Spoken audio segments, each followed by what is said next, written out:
ठिकाणी शिवसेनेचे अधिकृत उमेदवार असताना दोन आमदार प्रचार करतायत, काय नेमकं? खरं म्हणजे खऱ्या अर्थानं लोकशाही मजबूत करण्याच्या दृष्टीनं टाकलेलं हे पाऊल आहे, जे महाराष्ट्राचे माजी मुख्यमंत्री सध्याचे उपमुख्यमंत्री माननीय एकनाथ शिंदे साहेबांचं स्वप्न होतं की प्रत्येक नागरिकाला कागदपत्रांसाठी सरकारी कार्यालयामध्ये एरझारा घालायला लागू नये, हेलपाटा घालू नये म्हणून शासन आपल्या दारी आणि प्रत्येक सर्वसामान्याच्या घरी शासनाची मदत गेली पाहिजे म्हणून लाडकी बहीण योजना माननीय माजी मुख्यमंत्री साहेब आणि सध्याचे उपमुख्यमंत्री साहेब एकनाथ शिंदे साहेबांनी सुरू केली।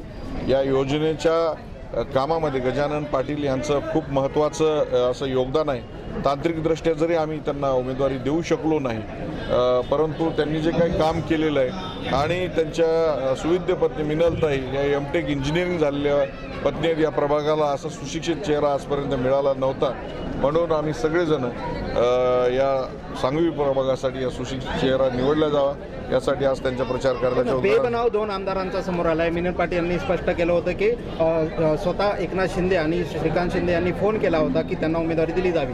आमदार बालाजी कल्याणकर यांना तो फोन होता, परंतु त्यांनी उमेदवारी दिली नाही आणि आता तुम्ही प्रचारासाठी आला। नाही, या फोनच्या संदर्भामध्ये आपण त्यांनाच विचारावं, कारण मी काही त्याला साक्षीदार नाही, परंतु एक सुशिक्षित चेहरा, चांगला चेहरा जो काम करू शकतो आणि मागच्या वर्षभरामध्ये त्यांनी हा प्रभाग पिंजून काढलेला आहे, लोकांसाठी वेगवेगळ्या प्रश्नांसाठी धाव घेतलेली आहे, तर चांगल्या माणसाच्या पाठीमागे उभं राहिलं पाहिजे या भूमिकेतून मी आणि आमदार बाबूरावजी कदम कोळीकर आम्ही मिनलताई यांच्या पाठीमागे उभे आहोत। आपण 8 ते 10 उमेदवार या उत्तरमध्ये दिले होते, मात्र त्या 10 उमेदवारांना उमेदवारी दिली नाही, त्यांचाही प्रचार आपण करणार आहोत। निश्चित ज्या ठिकाणी जे कट्टर शिवसैनिक आहेत, परंतु त्या शिवसैनिकांवर अन्याय झालेला आहे, अशा शिवसैनिकांसाठी आम्ही धावून जाणार। शिंदे शिवसेनेमध्ये फूट पडली असं मला वाटतं। नाही, अशी ही प्रभागाची निवडणूक आहे, ही छोटी निवडणूक आहे, वार्डापुरती मर्यादित आहे, परंतु गेल्या 40 वर्षापासून अनेक शिवसैनिक पक्षासाठी, झेंड्यासाठी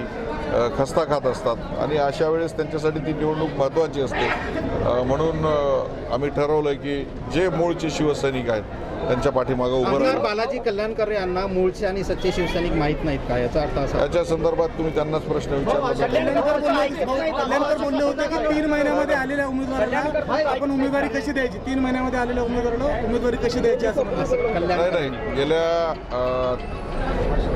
2.5 वर्षापासून आपण बघताय शासन आपल्या दारीसारखा मोठा उपक्रम असेल किंवा लाडकी बहीण उपक्रम असेल, या उपक्रमासाठी या परिवाराचं मोठं योगदान आहे, सर्वत्र महाराष्ट्रभर फिरलेले आहेत आणि पक्षासाठी एखादा उपक्रम राबवत असताना अशा परिवाराला उमेदवारी दिली पाहिजे ही भावना सर्वांचीच होती।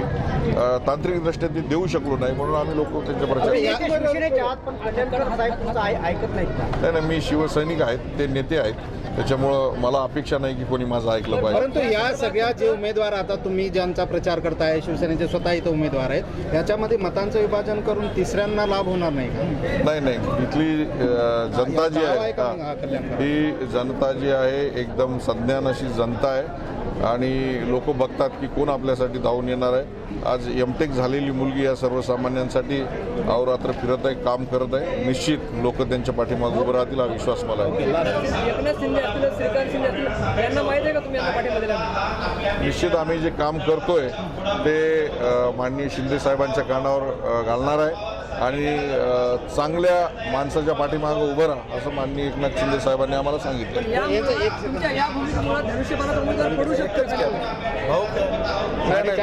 जे आहे तांत्रिकदृष्ट्या जे आहे की त्यांना उमेदवारी आम्ही देऊ शकलो नाही, परंतु निश्चित ते निवडून आल्यानंतर शिवसेनेतच येणार आहे, धनुष्यबाण उघडत येणार।